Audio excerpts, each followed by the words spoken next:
Okay, my name is Bill Buchholz. I've been a physician for over 50 years. I started my practice here in Los Altos and Mountain View in 1978 with my first employee, Susie Buchholz now. And yes, she did get ahead by working with me. We actually wrote a book called Live Longer, Live Larger. It's a book on strategy for people who have cancer, because I'm an oncologist and hematologist.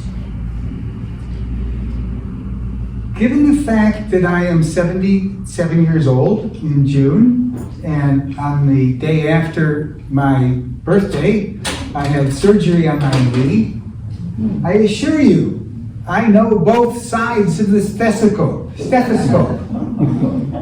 And so what I want to talk about, what I want to talk about is, let's start with the bad news first. Is that okay? Because I have what I hope will be very good news, because there are ways around the system. Does anybody know that the medical system is broken?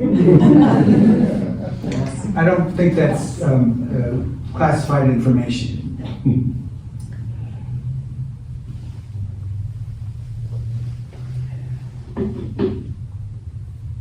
How does the medical system work? I remember the change when I started practice here in 1978, when it was clear that the MDs were no longer running the hospital. The shift from MD to MBA running the show has occurred gradually, and the penetration of penny watching, though I hesitate to say the bills that you're paying are calculated in pennies, that is part of what you need to know. The decisions now in medical care are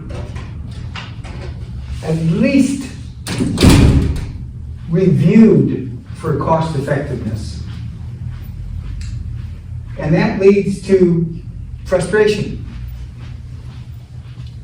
Has anybody here had any frustration encountering the medical system? What are your frustrations? I know that your wife was a physician. Well, the decisions were not necessarily based on medical criteria.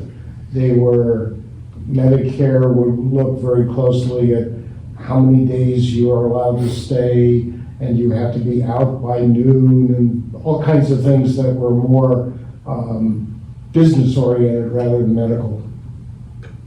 And ways that you've been frustrated? I can't off the top of my head think of anything actually. Well, there's a couple of prompts. Have everybody been in the hospital and we're waiting for the nurse to answer your call light? Oh, yes. So I'll explain that one. Frustrations you've had? I haven't had any serious complaints. Once sometimes you don't get a response back as soon as you'd like to have. Yes, you have your hand up. There's more opportunity. I expect you to say something important. Not necessarily important. More tests and lab tests than personal visits. More tests than seems necessary. Sometimes not as many.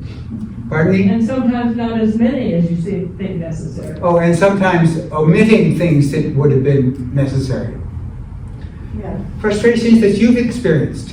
I think it's always when you're not expecting something to happen, and then you end up, like, I ended up in the hospital with my husband because he had the stroke and everything, and so many things happen so fast you're not expecting it and you really don't know what's going on. And sometimes you're expected to make all these decisions, and I just didn't know what was going on, and I really didn't get the support I thought I could have gotten in ways of explanation of why I had to make certain decisions, or if I made a certain decision, what did the consequences mean?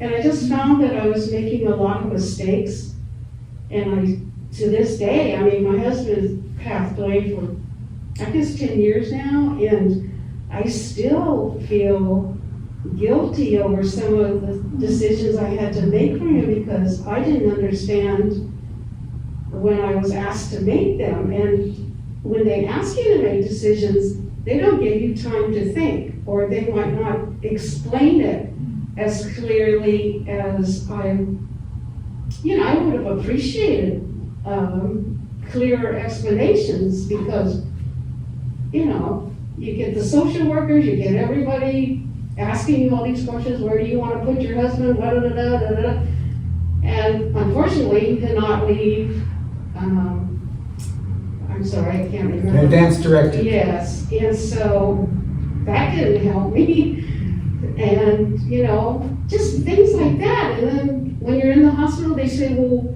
where's your copy of this, and where's your copy of that? And I'm going, it's at home, and when you don't have anybody to help you,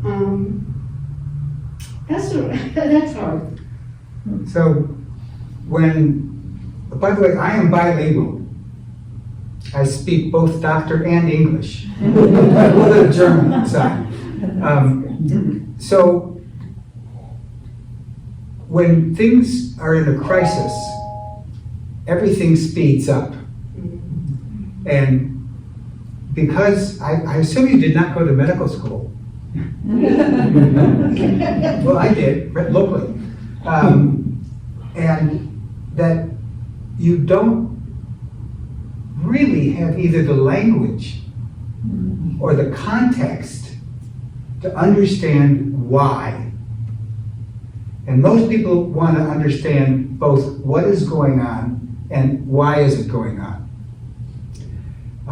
And not having necessary pieces of information, which you didn't know were necessary, that also there's a very simple solution for that. And I will tell you later. Sherry? I think some of that, the same kinds of issues, when things are happening and you don't have enough information to make decisions that they're asking you to make. The other thing is, I resent going to a doctor who's treating a disease or an injury rather than the person. That is what? Treating a disease or an injury rather than the person. I've had surgery where a doctor would never know my face, would never remember my name, would know my knee or would know my hip, because that was the only focus. There was no, so I would like to be recognized as a person with an injury or with a disease, rather than just a disease that came in. So your personhood was not respected. Exactly. And it was pathology only that the doctor was interested in. And not just a case. I mean, I think No, I understand that point. And the frustrations that you've had to deal with. No frustrations. When my husband went in with his stroke, each time I ended up over there, one of our regular doctors was there, whether or not it was the cardiologist or the gastroenterologist, or they were all checking on him. Everybody came. And I was just pleased as could be. But now on the flip side of that is they all said, you're lucky that your husband did not become septic or sepsis, how do you say? Septic? And when I finally read the papers of everything, yes, he was. It was So septic. no wonder we spent such a long time there. No wonder they kept changing all the type of antibiotics they were giving him. So yes, again, I wasn't told. So after being told it wasn't, you later found out it was. Frustrations you've dealt with? I can't think of any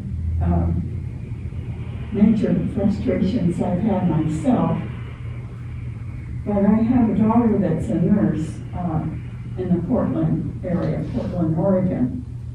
And she's had a lot of frustrations during this COVID time. And it's been very difficult for the nurses in the hospitals, partly because they don't seem to have enough nurses. So the nurses are overworked. And then the thing that upset me most in the last few months, my daughter got COVID 3 times. And the 3rd time she had it, she was very sick and had it for a long time. She had been vaccinated, but she worked with COVID patients in the hospital. So she probably got it there, but she could have gotten it somewhere else. But at the hospital wanted her to come back to work, I think after like 5 days of coming down. But she knew she couldn't do that. She was not well enough to work. And so she had to go see a doctor to sign a paper that she couldn't go back to work, and then that had to be sent to her supervisor, I guess. And I think she had to do that a couple times. She probably had the long COVID, because it took her several weeks to be well enough to work. And then the other thing, along the same line, she only gets sick days depending on how much she works. So when she works, then she accumulates sick days. But she didn't have enough sick days. So when she couldn't work, she wasn't getting any money, and that was a big problem. So it's the system, it's the way the hospital works, and I felt like the hospital should have supplied extra sick days for the nurses when they weren't able to work. You have, I won't say stolen my lines, but pointed out one of the facts in the medical system, that nurses are overworked. Amen. You're supposed to rise up when you say that, please. Amen.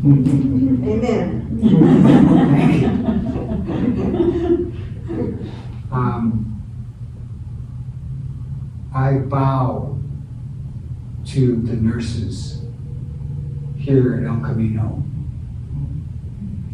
because I do know what's going on for them.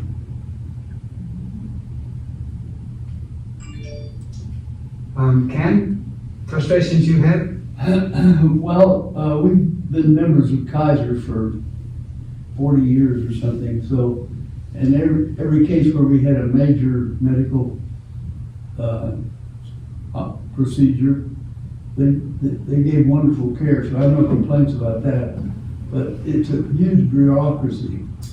And for example, if you know you need to go to a certain specialist, it's obvious, can't do it. You have to go to your primary care physician, get an appointment with that person, go see them. She tells you you got to go to the same specialist that you wanted to go see, and then you can go see it.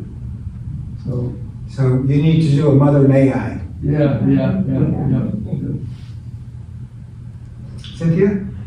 Well, I would just say most of my hospital experience has been with my sister. She had polio at age 5, and then she's had 2 kidney transplants. And every time she has a surgery, I try to be with her in her hospital room, and to the point, well, she was born in Herman Hospital in Houston, and she was in Herman Hospital for a kidney transplant, and we just called it Camp Herman. I slept there. I was there all the time, and would play taps at night. But it's not always possible to have somebody with you. But if you have somebody with you, I could walk out into the hallway and find a nurse or something and say, we need something now. And, how long will it be, kind of thing. Just to say what the situation is. The drip is out, or, whatever. Of course, that goes bang, bang, bang, bang. But anyway, I just think, there's the nurses and the doctors are both pushing at both ends to try to do their jobs, and they're trying as much as they can, but there's just too much going on, and I think it's good that they know exactly what's going on if there's a problem. And so I'm sort of dedicated to this proposition that we have somebody at the hospital with you when possible. Come on in. Hi. What have you enjoyed at the hands of the medical system? I think that the challenge has been most recently, I was scheduled for hip surgery earlier this year, and the doctor, said, we really need to do it, it's kind of overdue. The insurance company decided actually twice that it wasn't, and it took us 3 times in order to get it scheduled. And so them sort of second guessing the doctor's recommendation pushed the surgery out like 4 months. And that was fairly frustrating. Bureaucratic delays would be. It wasn't even so much bureaucratic. They actually, It was a control point issue, it was not a bureaucracy issue. yeah, it was. Who's in very- charge? Yeah. We had 2 doctors, the insurance company and a doctor. Yeah. Yes. And you forgot the hospital administrator. Well, they never even got involved because we didn't get that far, right? Oh, you were going into the hospital. That's true. So everything that you have mentioned, and I didn't catch your name. Sandy. Me? No. Sandy? Yes, Oh, I'm Sandy. Sandy? Yes. We were talking about the frustrations that people have experienced. Are there any particular frustrations that you've had with the medical system? I have a huge long list, and I'm actually on the advisory committee as a volunteer with Santa Clara Family Health Plan. Because they do transportation rides, and I actually ended up at PAMP one time in Palo Alto with my mother in a transport ride. We'd been dropped off, and we live in San Jose, so we're dropped off. They close at 5, Santa Clara Family Health Plan. There is no line after 5 p.m. And I ended up talking with some of the administrators at PAMP in the building at Palo Alto, saying that their employees personally have had to put people in Lyft rides at their own expense to get them home because the cab rides never showed up because of the system between the insurance company and the cab system. And people who, some are on oxygen tanks and different, things, have been stranded. No way to get home. That's just one. I mean, I've got a list. On the ones that I mentioned, I can't get an appointment until October 2023. Yeah. My doctor always seems in a hurry. He is. My doctor doesn't talk to me. My doctor doesn't really understand me. The front desk doesn't answer the phone, and if they do, they immediately put me on hold. I have heard that music before. It can last forever. Cost of medicine, most expensive medical system in the world. Ever been to the emergency room? See the bill? That makes me vomit. So, is there a way we can organize our perceptions that will be less stressful for us? Because many of the things that you've described as frustrating, that's the medical system broke.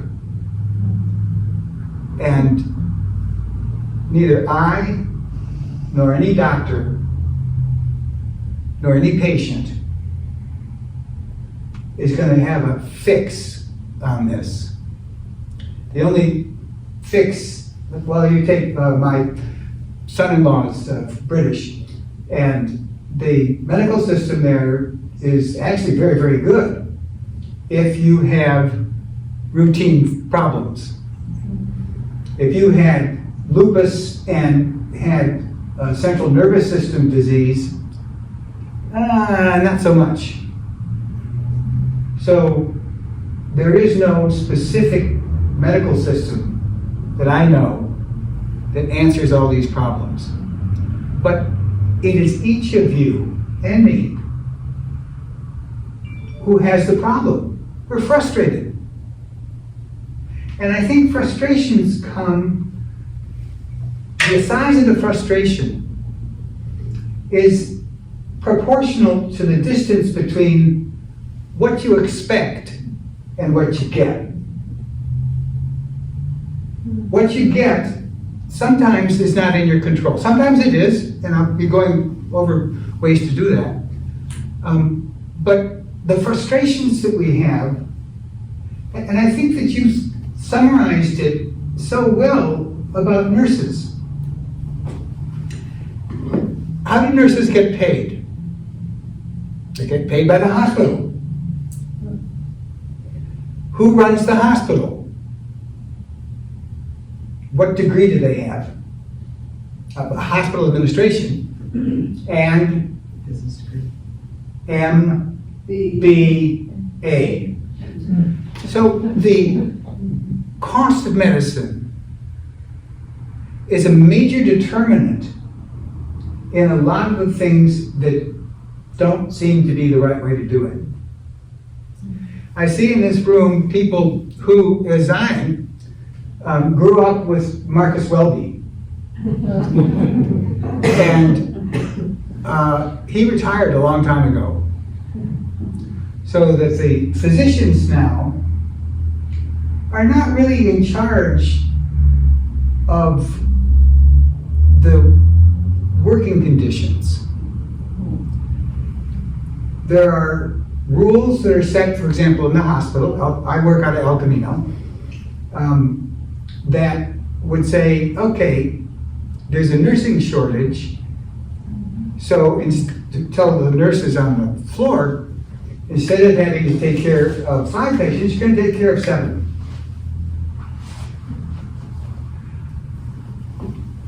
The stress that nurses undergo staggers me. I'm on the medical ethics committee at the hospital, or was. And I was talking to the nurses in the intensive care unit, where, because people will desire to be taken off life support appropriately, and I asked her, have you gotten any help with dealing with the fact that you were the person who stopped a life? Now, they don't look at it quite that way. You could. And she said, nobody has ever asked this question. So, with COVID and the immense strain on the medical system, nurses have had to double down. There's not enough of them, and they're dealing with, in the beginning, in March of 21, it was like the beginning of the AIDS epidemic. Everybody died. Or not everybody, but many people died. And it was one person after another. And nurses actually go into medicine because they like helping people. And many doctors go into medicine because they really want to help people.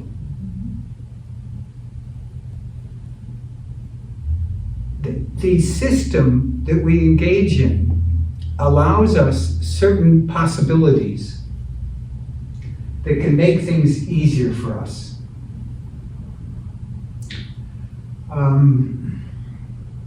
Aside from understanding that, as you, Cynthia said, that you need an advocate, It's the position. a person who's willing to speak up for you. If you have someone here while the doctor's talking to you, they may actually be able to remember what the doctor said. If you record the conversation on your cell phone, you can remember what the doctor said. I do that every time. Every time. There's no reason that you can't, no doctor is going to object. If you want to make it easy for them, it says, I know, doctor, you're going to say a lot of important things, and I just can't keep up with how many things that you're saying. Can I record you so I don't miss something? So, what have you done when you say that? You've made yourself a partner.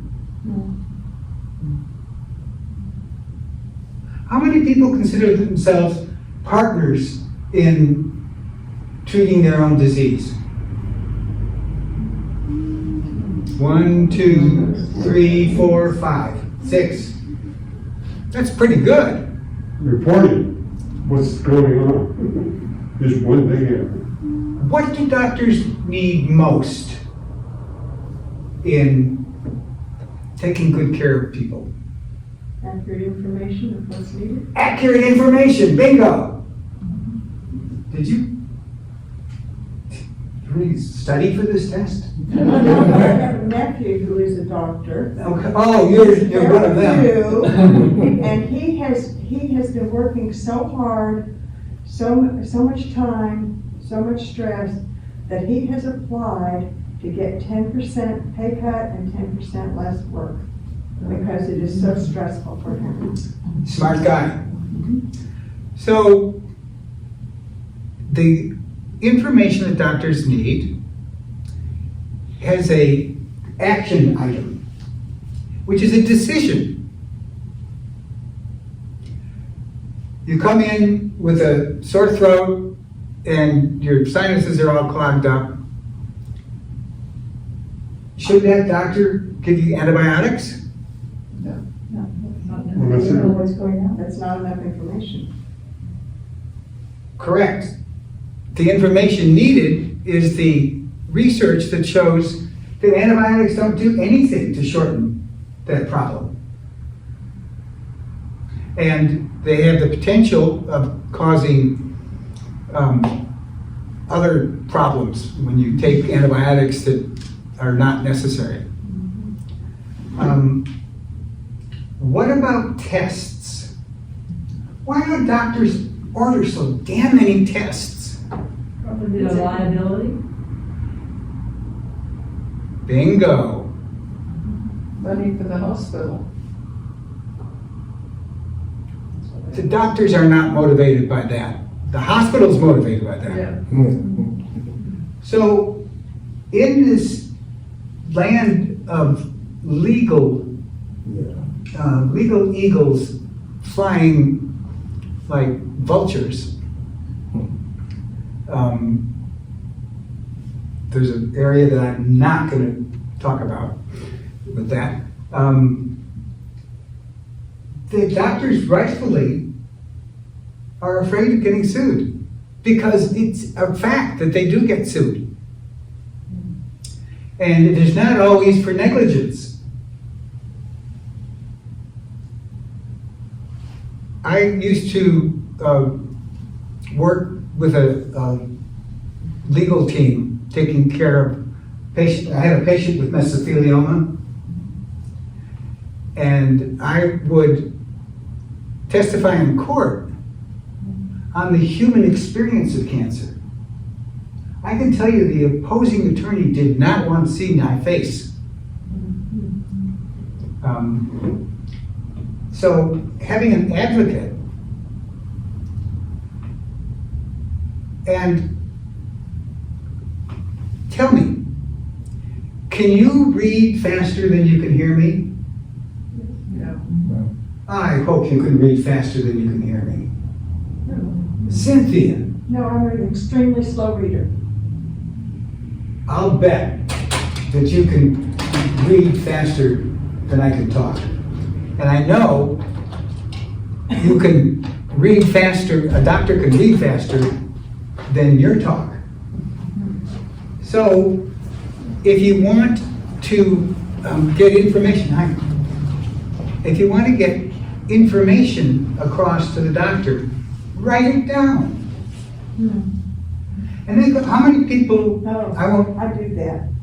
Before I go see my doctor, I have in my phone, I have everything I want to talk about, all written out, and my doctor, I give it to her at the beginning of the time, and she just goes yes, no, and then talks about anything that needs more talking.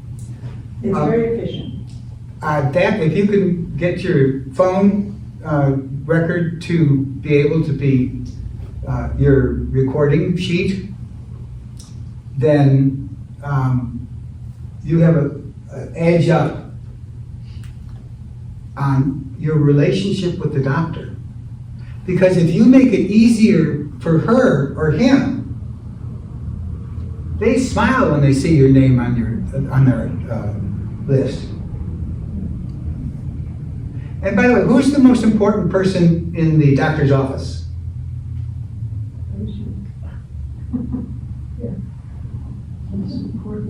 The person who answers the phone. Or doesn't. The person who answers or doesn't answer the phone is the necessary step in communication with that office. So one of the things that I've often recommended is find out whether they like chocolate chip or oatmeal raisin cookies. And everybody wants to give, or not everybody, but many people want to give their doctor a Christmas present. Give a Christmas present, or maybe a April present, or a September present to the staff. They work their asses off. If you think nurses are overworked, the personnel in the doctor's office they're also frantic, and they are not as well educated about the actual practice of medicine. I mean, they're medical assistants often, but that's this much education when this much is needed. So making it easy for the medical team to care for you helps. You get a good reputation.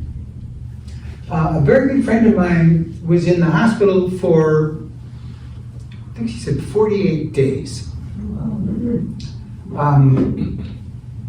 She had cancer, she had chemotherapy, but didn't go in the hospital for that. Had radiation, didn't go in the hospital for that, but then surgery and complications of surgery. She, thank God, did not have sepsis, but she had a lot of problems, and that's why she was in the hospital for so long. And absolutely rightfully, because what is the surgeon's job?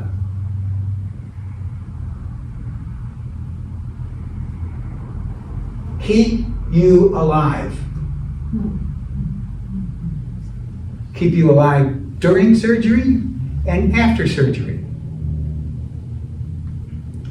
And so the ability for us to tolerate unexpected events, particularly when we're sick and tired of the hospital, gets pretty darn thin.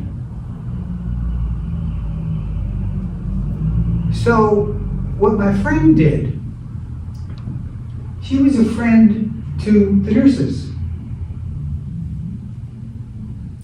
I read some time ago, and I think I'll bring the article that was published that I wrote about it, a book called Counting on Kindness. A social worker who worked in a nursing home studied both the residents and the staff and looked at which residents were most satisfied, as well as the staff most satisfied. So when you think about it, if you're in a nursing home, the chances are you're not signing up for a half marathon. And in fact, you probably are going to need additional care on a daily basis. Whether that's help in going to the bathroom, or if there's a bed sore, some kind of treatment that needs to be done, and there's nowhere else for you to go. So you're a patient and you're receiving all this care. How can you pay for that?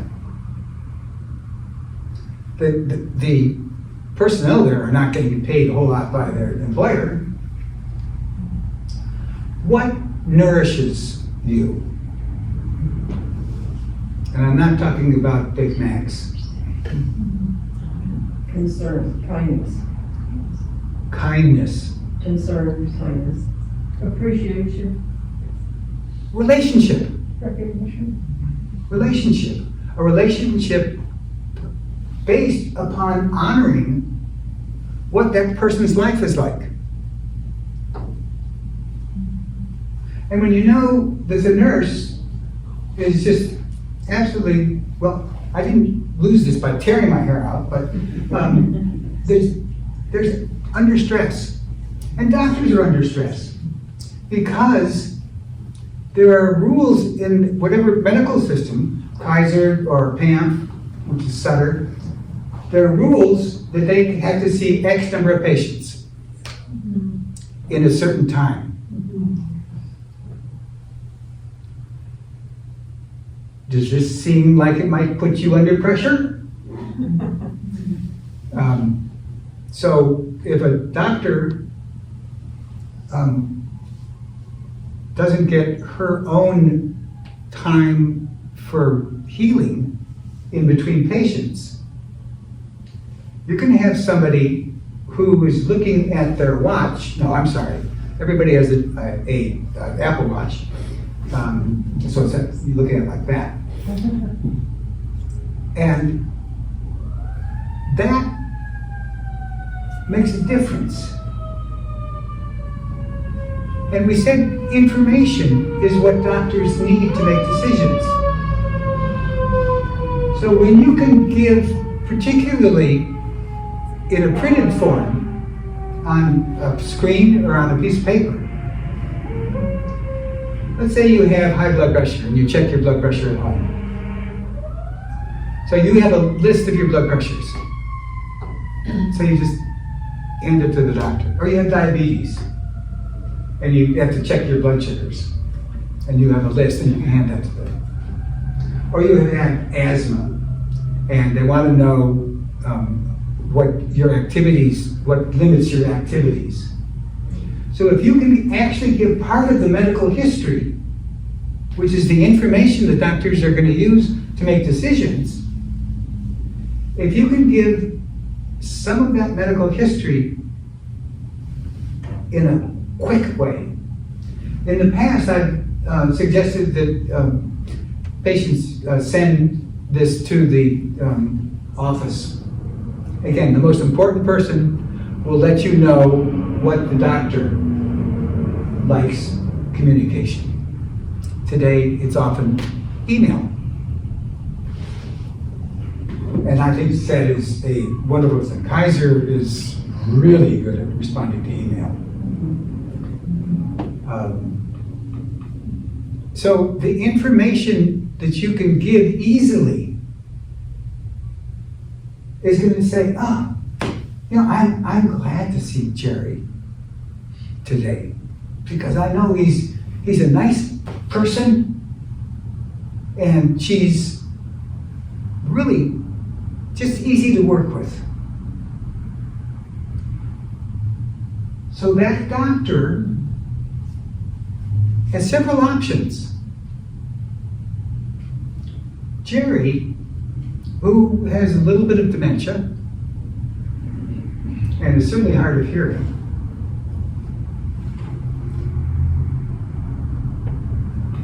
he or she, doctor, will sit closer to that person and use, well, if it's an English-speaking person, they'll use English. And if it's a Spanish-speaking person or a Mandarin-speaking person and you don't, then having a translator there often will be a family member. But getting the help, information help, to the doctor is going to speed up your care and allow the doctor to have more time to consider, well, what are the other options? You want antibiotics for your sinus problem. This is a virus, it's not going to do any good. Well, you know, have you ever used a neti pot? Yep. That's a way of, it's totally gross. It is. I'm sorry, but when you pour water into your nose, actually saline into your nose to flush out your sinuses. And son of a gun, it works. Or- It's ancient. Pardon me? It's ancient medical treatment. It actually comes from Ayurveda, traditional medicine in India. Chinese medicine and Ayurveda both started more or less from the same place.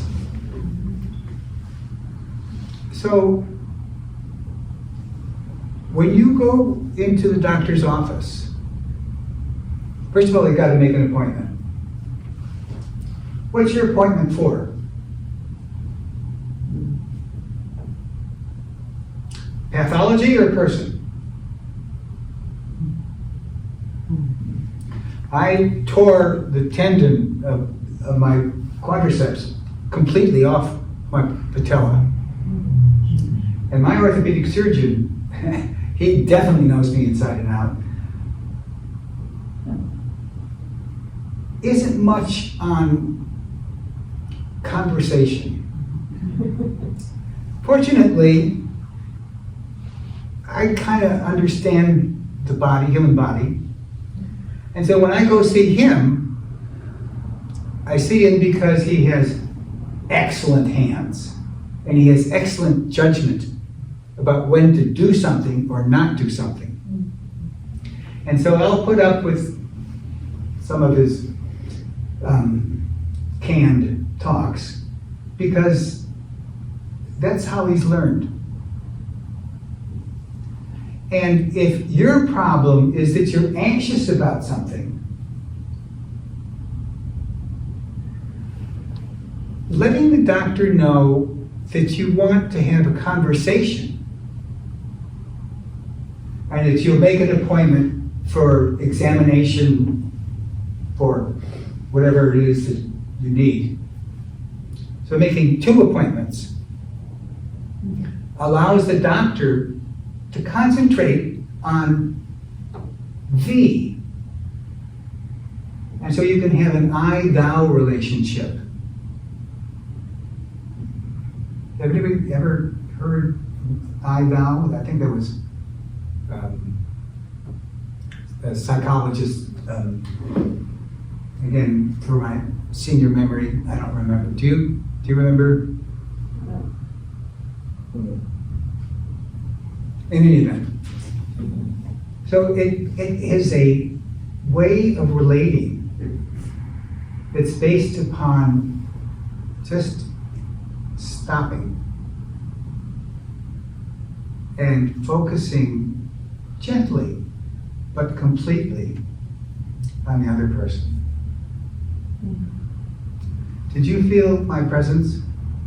Yes, It's, I can focus. yeah. So that is really the most common problem, is education, because, has anybody here been to medical school besides me? I don't think so. Nursing school? So we learn an arcane language, part Greek, part Arabic, part German, that describes things so that we can be specific when we think about it.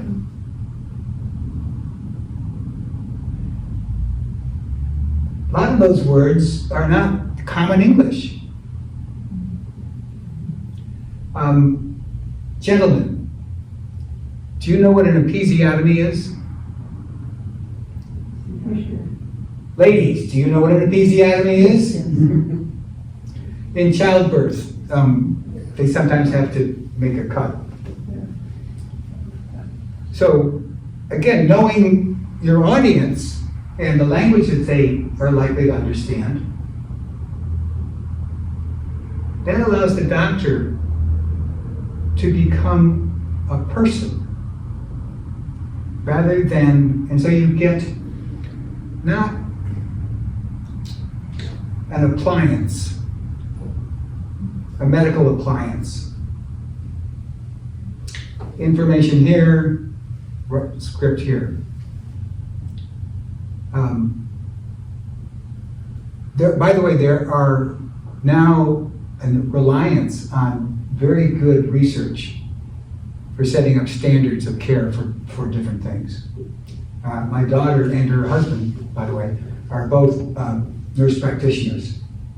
My daughter works now for the San Francisco treating the homeless, and my son-in-law, I don't understand this, is in oncology at UC San Francisco. He wasn't intending to do that. I have no idea what influenced him. So they know how to speak both languages. Actually, they're both fluent in Spanish also, and my daughter's fluent in Portuguese. So there are specific ways that you can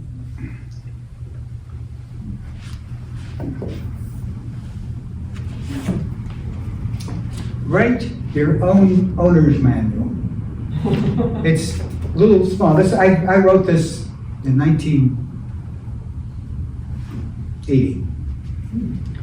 And the title is, Why on Earth Would You Want to Keep Your Body? What on earth are you doing about it? And so it goes into diet, exercise,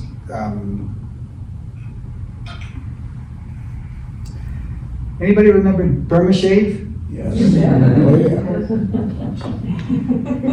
So,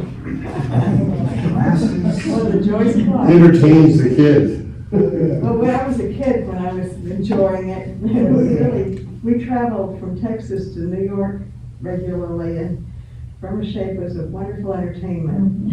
It's still happening. they don't have them in California. For a smooth running machine, keep your engine clean. Eat carrots, squash, and beans. Fried not in fat, but cooked in steam. Burma Shave. And I used to give tickets to people who exceed their feed limit.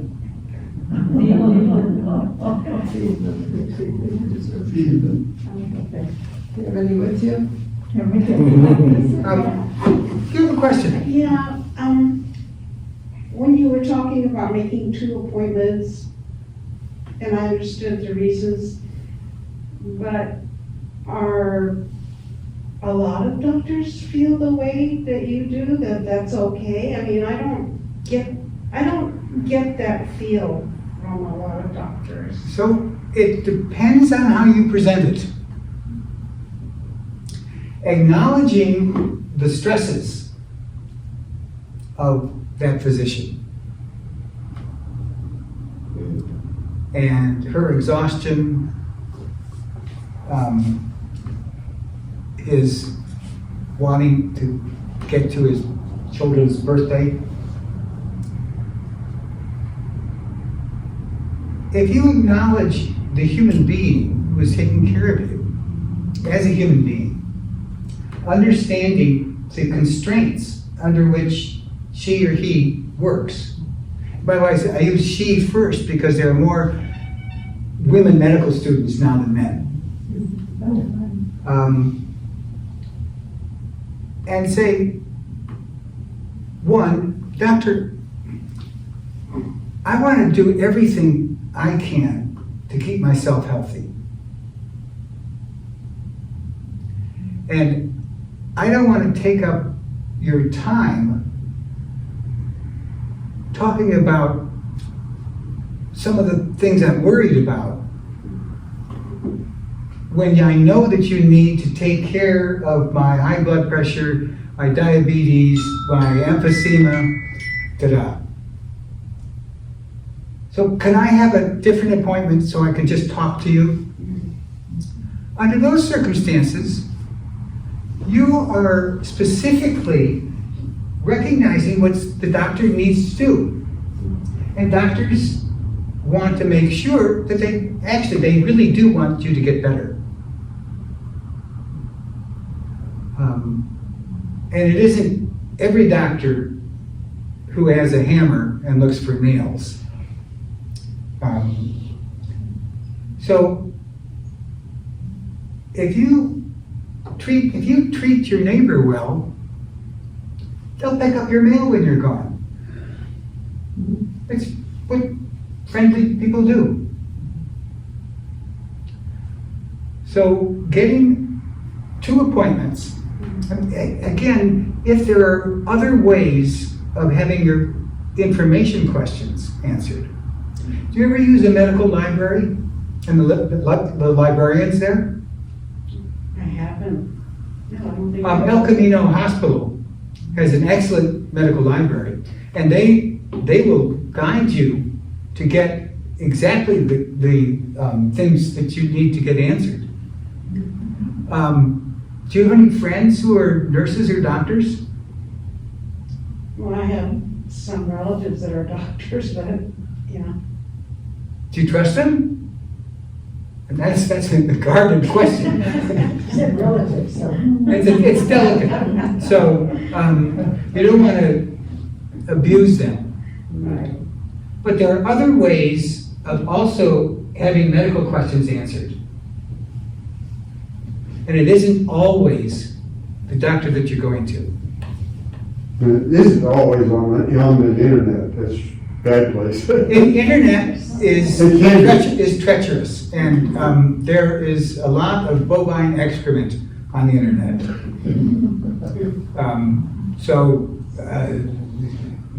Buyer beware. Buyer be well, not and where. We speak of the NIH online. NIH and CDC, which unfortunately got a lot of bad press because they were incredibly awkward in explaining things. I trust those.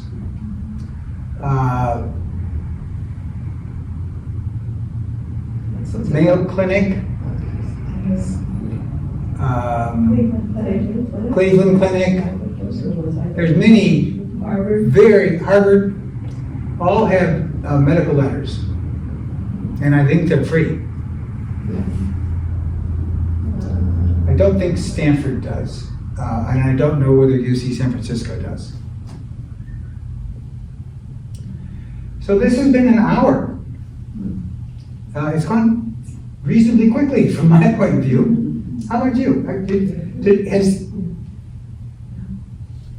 raise your hand if this, what we did today, doesn't matter at all to you. So at least it matters a little bit. What's It's this? good to hear it from Pardon me? it's good to hear it from a reputable source. A reputable, am I a reputable source in your point of view? Thank you. Yes, indeed. My wife doesn't think so, but that's okay. Well, that's another story. That's- Don't go there, Bill. It's gonna take more than 2 appointments. What are the other things? Because I have a lot of more specific ways of getting things done that you'd like to hear about. But the other unanswered questions, yes. I just have one suggestion. What I have finally done, because I'm with Kaiser, and Kaiser does respond very well with email. I think they're required to. I think there's Yes. something that says they have to respond within 48 hours. But anyway, what I've done when I want to make an appointment with my regular physician, I will say, this is what's in an email. I will say, this is what's going on. This is my biggest concern about it. Can we focus on this at my appointment? And then I let her know what my expectations are. Whoa! That she can address with me, and that really does help both of us, because I've not wasted her time or mine.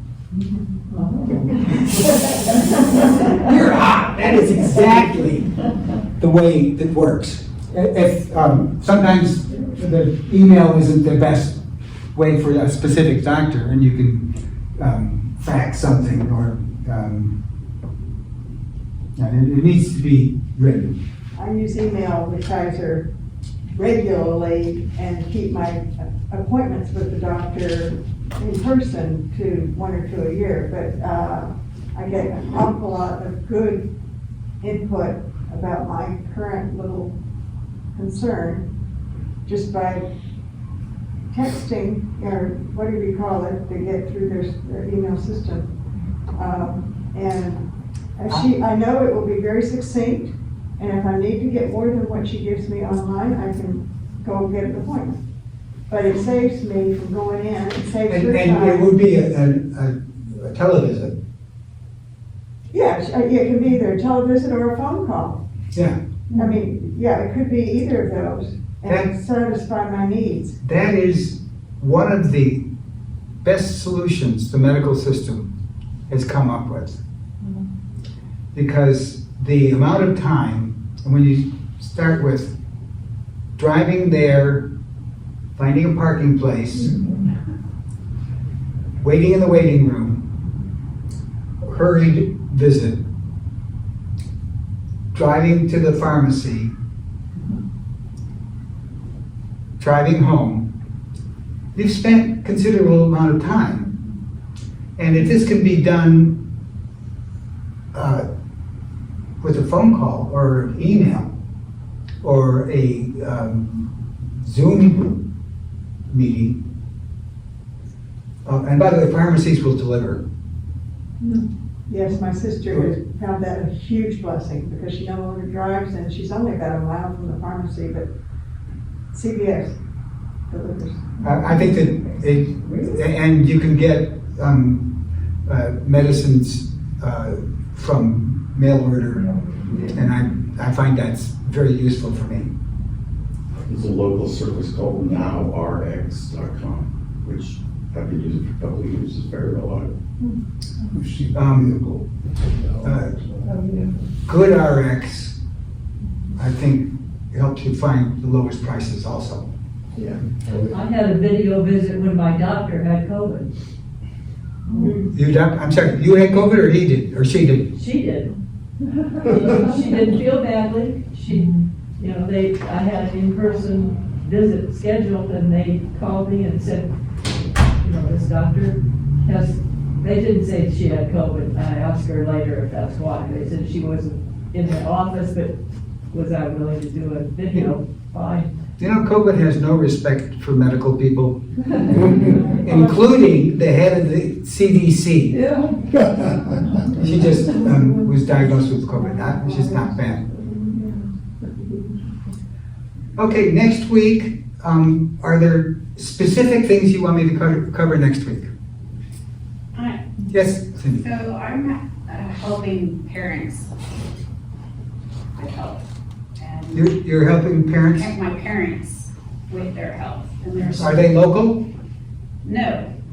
One is flying down to stay with me to get treatment, but then we'll fly home, and then sometimes the next day is hospitalized in the hospital. She's had sepsis.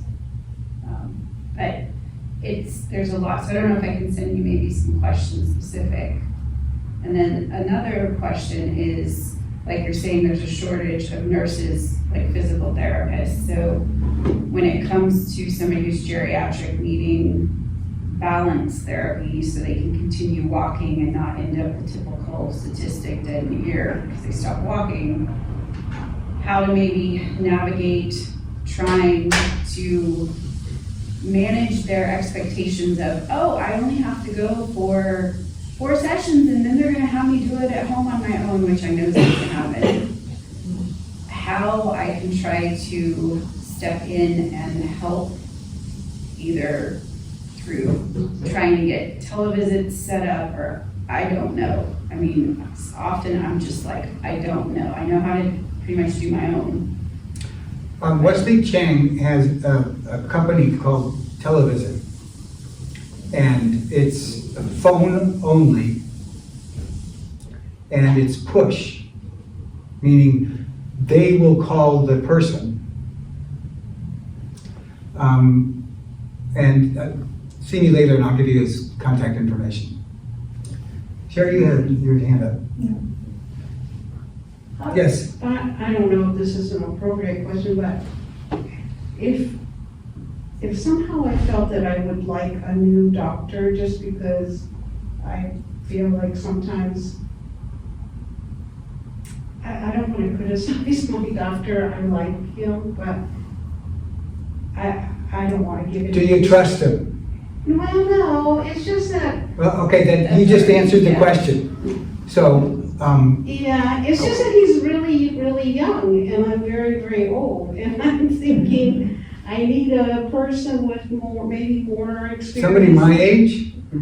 People my age have already retired. No, I meant somebody who might, I don't know, maybe address, problems of older people.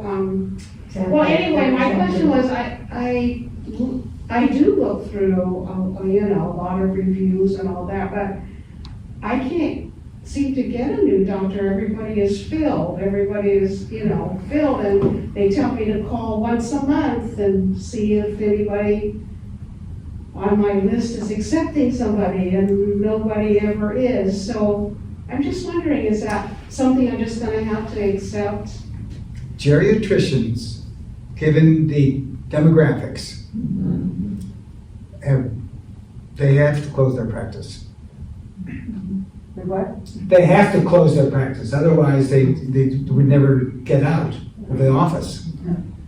I would just say that I had a doctor I liked very much. She retired. I got this new young thing straight out of medical school, and I thought, she's not gonna understand me. Yeah. But I've been with her long enough now, and she's great. She's trained her. By the way, well, first of all, almost every medical person I know looks like my children's age, or younger. And the young people are more up to date, Yes. and you're talking about wanting wisdom.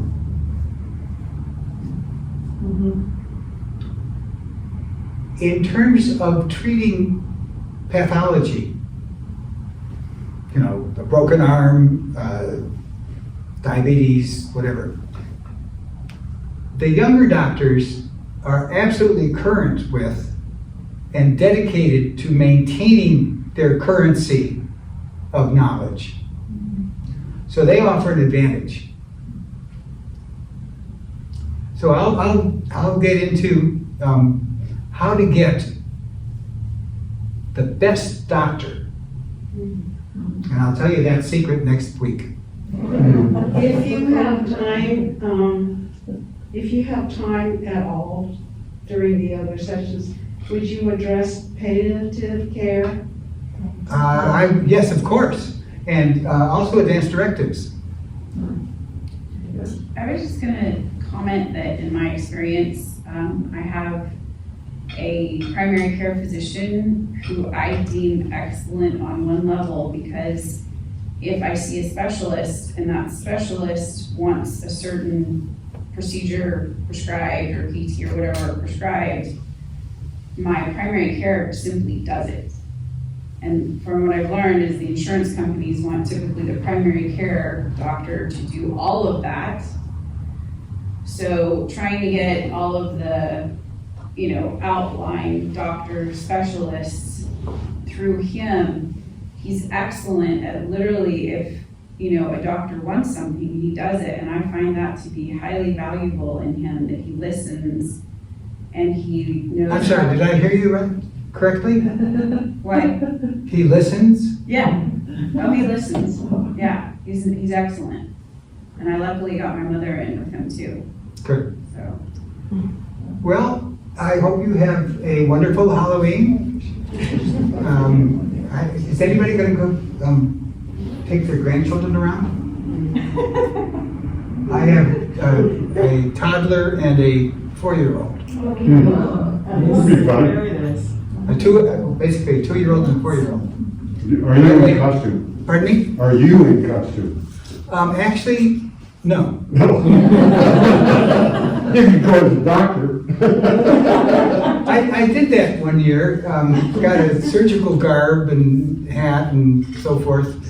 And my costume, I had a duck decoy. One of my patients was hunting. And so I went as a quack doctor.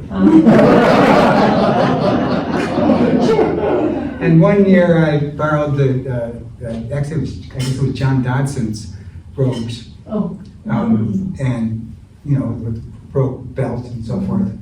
And I put, some Cheetos and some potato chips in the belt. And I went as a chipmunk. So now you understand the level of puns that I can be capable of. Thank you very much. Thank you.